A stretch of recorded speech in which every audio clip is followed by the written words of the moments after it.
Hello again and welcome. We are back today discussing instructor delivery services. Today we have Dr. Guido Minaya, CEO and Chief Learning Officer from Minaya Learning Global Solutions, as well as a new guest, Blanchard, President of Axiom Learning Solutions. This episode focuses on a large-scale case study on instructor delivery. Stay tuned to learn more.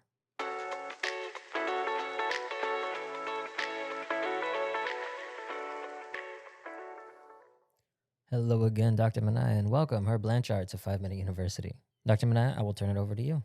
Thank you, Dario. It is a pleasure to be back along with my great friend and colleague, Herb Blanchard. Herb is the president of Axiom Learning Solutions. Herb, you've built an impressive learning services firm, and it has been a pleasure to partner with you over the years. Tell us a little bit more about Axiom. Thanks, Guido. Yes, we have known each other for quite some time. I believe now it goes back to 2004 in many projects over the years. So glad to be on with you. Thanks for the time. So yeah, let me share a little bit more about Axiom. Axiom exists to help learning organizations succeed. That's simple. We do this by mobilizing the right learning experts to respond to our clients' needs. So in many ways, Axiom is the partner that the learners don't see. They see the learning programs that we produce, they see the results of the work, but they don't see us all the time doing it. And to be candid, that's somewhat by design. We support our clients' learning programs in a few key ways.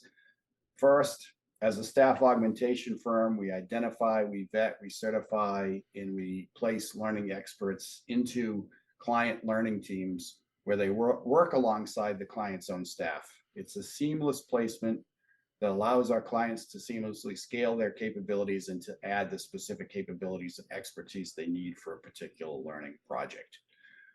Secondly, we're a provider of learning services on a project basis, which can mean anything from updating, a client's existing learning content to creating new learning from scratch, starting from identifying needs and scope all the way through delivery and assessment, or supporting a company with a complete functional outsourcing of their learning project, what's called business process outsourcing or BPO.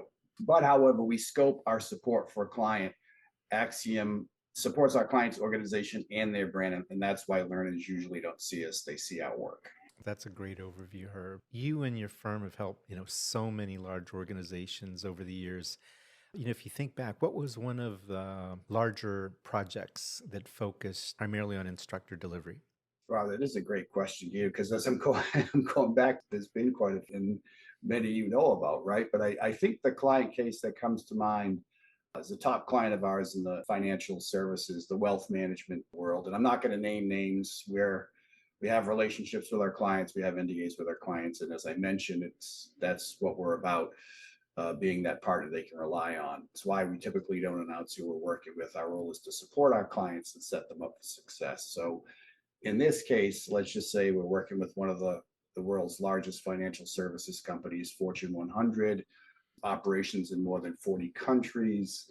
We were brought in to help with the training for their specialized field office staff. And it was a BPO engagement. They needed a partner with the ability to scale and reach their staff wherever they were located, to provide learning around the company's launch of a new and company proprietary software system. And that's a common ask for us, Guido. Axiom was one of several companies asked to provide a bid for the work. And after a competitive selection process, we were selected, very proud to be selected in this mission critical initiative. We provided over 35 trainers, plus a dedicated project manager, a dedicated resource lead, onboarded the training team through an intensive 3-week train the trainer program.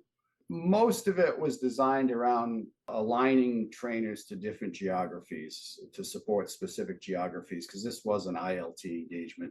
We worked in a floating bench to make sure if there were any issues or sicknesses that we had people to call on so we could rapidly deploy to support variable needs or in response to, again, unexpected events.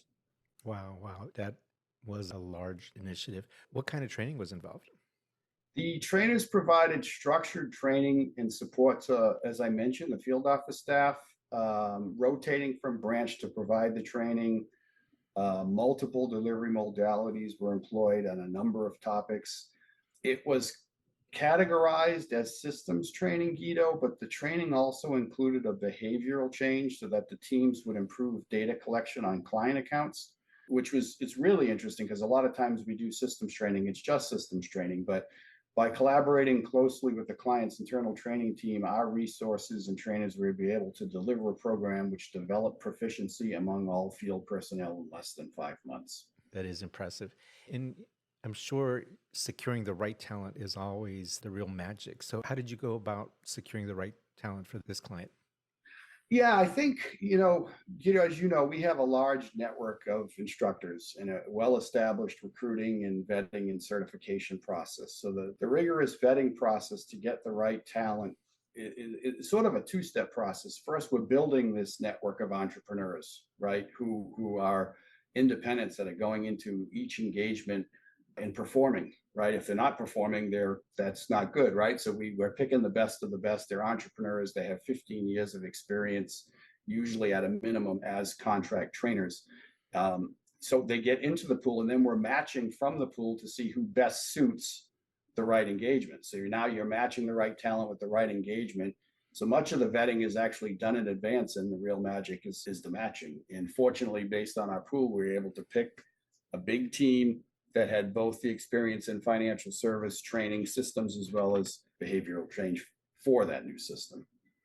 Well, that sounds like a well thought out, airtight process to find the right team members for the right client project. Usually, we always see some unforeseen challenges on any project. What kind of challenges do you recall facing, and how did you all solve for them?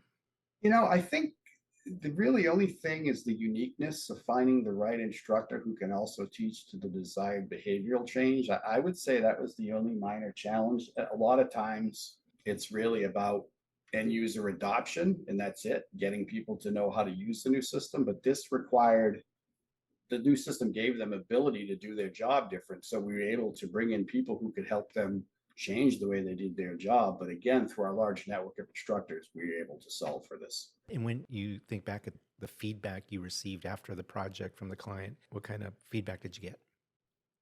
Very positive feedback, very happy with our performance, the performance of the team. They saw improvement. They received the results they were looking for. They used level 3 and up to level 4 evaluations to confirm these results. Great.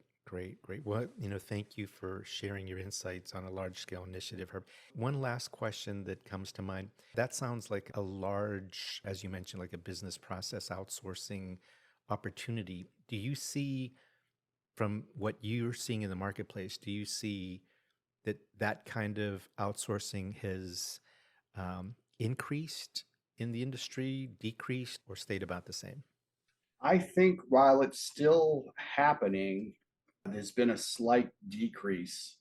And I think a lot of organizations are out tasking in sort of, not the best terminology, but kind of chunking it up a little bit and having, instead of one large BPO approach, they're out tasking and having certain aspects of what they need go to certain specialists.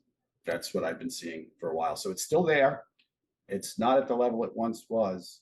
And those are the reasons people have decided to look at it from a more of an out tasking perspective. That align with what you're seeing? Yeah. And I recall as you shared that explanation, right? That's sort of how we met. We were in a very large outsourced scenario when our team moved over to Accenture. And then that's where we met, as we needed to find other ways to support clients within the Accenture structure. That's how we met. So glad to see that you're not only continuing this for clients, but also very glad to be collaborating with you on some new clients. Yes, I thanks for the opportunity, Guido, and thoroughly enjoyed the conversation. And as I recall back to how we met, Dario was a lot younger back then, wasn't he? I'm sure I was. Yeah, just a little bit. Turning it back over to you, Dario. Well, thank you both for joining the show and sharing about this case study for a large-scale instructor delivery project. In our next episode, we continue the conversation on instructor delivery services with another new guest, focusing on leveraging an instructor marketplace portal. Until next time.